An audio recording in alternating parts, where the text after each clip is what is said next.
त्रिपाठी का रुख करूंगी। चित्रा त्रिपाठी अस्पताल के भीतर इस समय मौजूद है, जहां पर प्रधानमंत्री नरेंद्र मोदी घायलों से मुलाकात करने पहुंचे थे। Over to you Chitra. बिल्कुल, मैं सीधे चलती हूं उन लोगों के पास। सबसे पहले सविता बेन यहां पर मौजूद हैं, उनसे जरा बातचीत करते हैं। थोड़े मंत्री ने क्या कहा? कैसे हो और क्या पूछा सविता?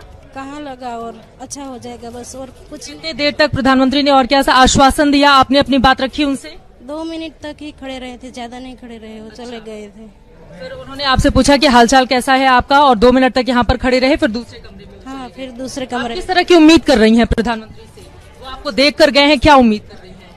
उन्होंने पूछा नहीं ये कैसे हुआ, हम आपकी कुछ सहाय कर सकते हैं, जिन लोगों की डेथ हो गई है उनको हम कुछ सहाय कर सकते हैं, उनके लिए कुछ नहीं पूछा, बस आए और इतना पूछा कैसे हो, कहाँ लगा, अच्छा हो जाएगा, और कुछ नहीं बोला उन्होंने। अच्छा, प्रधानमंत्री ने आपका हालचाल लिया, फिर वो दूसरे कमरे में? हाँ, दूसरे कमरे में चले गए। लेकिन यहाँ की सरकार से क्या उम्मीद कर रही हैं आप? यहाँ की सरकार से, केंद्र सरकार से किस तरह से आप लोगों की मदद की जाए?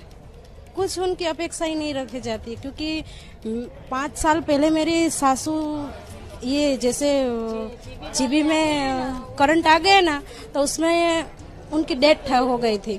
हमने जीबी वालों को कितनी सारे कंप्लेंट की कि आपके ये बिजली वाला थांबला है ना, उसमें करंट आ रहा है, तो उन लोगों ने किसी ने भी कुछ किया नहीं, और मेरी सासू की उसमें डेथ हो गई।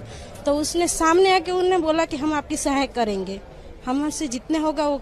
अभी तक मेरी शादी के 6 साल हो गए। अच्छा, अभी की बात बताएं। आप कह रही हैं कि बहुत ज्यादा उम्मीदें नहीं। मैं आपसे कह रही हूँ कि ये सब देख के मुझे ऐसा लग रहा है कि सरकार से कोई उम्मीद रखनी नहीं चाहिए।